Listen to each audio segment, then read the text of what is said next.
The new Hero Destini 110 was launched in September last year, but we didn't really get a chance to ride it then. Almost 6 months later, we finally have the scooter with us and it's here to answer an important question. Now currently, the 110cc family scooter segment is dominated by the Honda Activa and the TVS Jupiter. And we're here to find out how this one stacks up against those two scooters and how it fares as an everyday commuter.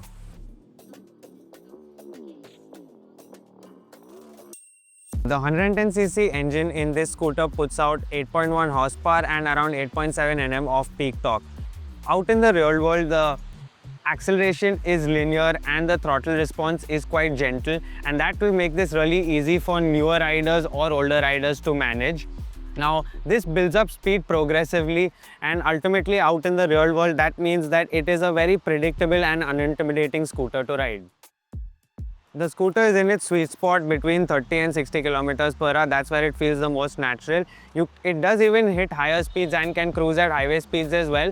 But when you're out on the highway, overtakes are going to require a little more planning. Overall, the Destini 110 feels good enough for daily commutes, delivering its performance in a peaceful manner. In our tests, the performance was almost on par with the Activa and the Jupiter. Up to 40 kilometers per hour, both scooters have a very slight acceleration advantage over the Destini, but as it builds speed, it took around 18 seconds to get from 0 to 80 kilometers per hour.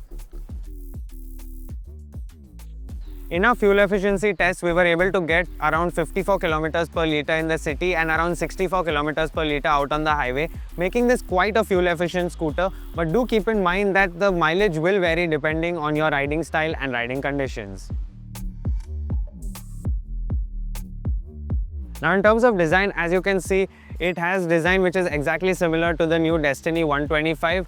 So you have that projector headlamp up front, LED DRLs, you have metal panels on the side and the metal panel in the front as well. And this rides on 12-inch alloy wheels. Additionally, you also get a backrest here in the top spec variant. Design is subjective, but I do think that you will either like the design of the Destini or not so much. There is no in between. It might be appreciated more by older riders while not so much by the youth. There are some visible panel gaps, so the overall fit and finish quality and attention to detail can stand to improve as it doesn't match its top rivals in this category. Now here's how I fit on the Destini 110. As you can see, I cannot completely flat foot to the ground, but that's because this is a wide seat. But you're put up in quite an upright position, which is very comfortable. And when you put my legs on top, there is ample space over here. And the floorboard can also hold a bag when necessary. Additionally, as I mentioned earlier, the top spec variant gets this pillion backrest, which will be helpful for if you're always traveling with a pillion. It is also one of the heaviest scooters in the segment with a curb weight of 114 kg. This makes it approximately 10 kg heavier than the Activa and Jupiter, but it isn't an issue to handle at a standstill or on the go. The way Hero MotoCorp have tuned the suspension of the scooter is actually one of the best parts about it. Now with the suspension tuning and this really comfortable seat, it can take on potholes, speed breakers or really bad sections of road effortlessly, and that makes it a really comfortable riding experience. It is also confidence inspiring with the constant changing nature of our road conditions, and you really don't have to worry about slowing down for unexpected potholes in the way. The tires offer good grip in the dry, and when it comes to cornering, this is not the sharpest handler but does things in a calmer and more predictable way. Just a little effort is required when changing direction, but something that a rider will get accustomed to as they spend more time with it.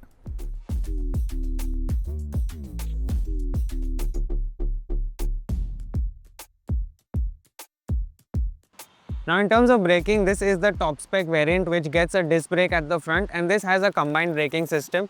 Now out in the city, for the levels of performance, the braking setup is decent, but what I did notice out on the highway is when you really want to make an emergency stop or come to a halt immediately from a higher speed, the front end tends to lock up and slide, which is a bit unnerving.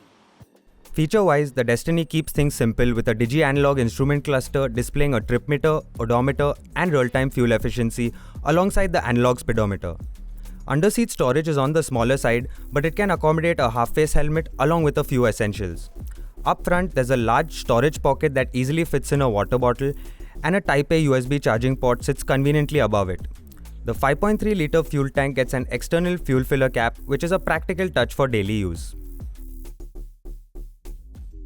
Hero's i3S idle start-stop system worked fairly well in traffic. The engine cuts off after a few seconds at a signal and restarts smoothly with the twist of the throttle while engaging the brake.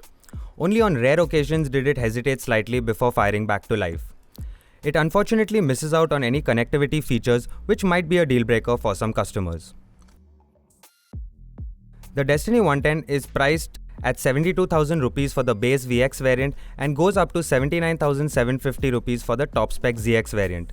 This makes it around 10,000 rupees more affordable than the top variant of the Activa and 7,000 rupees less than the top spec variant of the Jupiter. Overall, the Destini 110 is a simple and easy to ride scooter, and what it has going for it is really good ride quality and comfort, good mileage, and a price that undercuts the Activa and the Jupiter.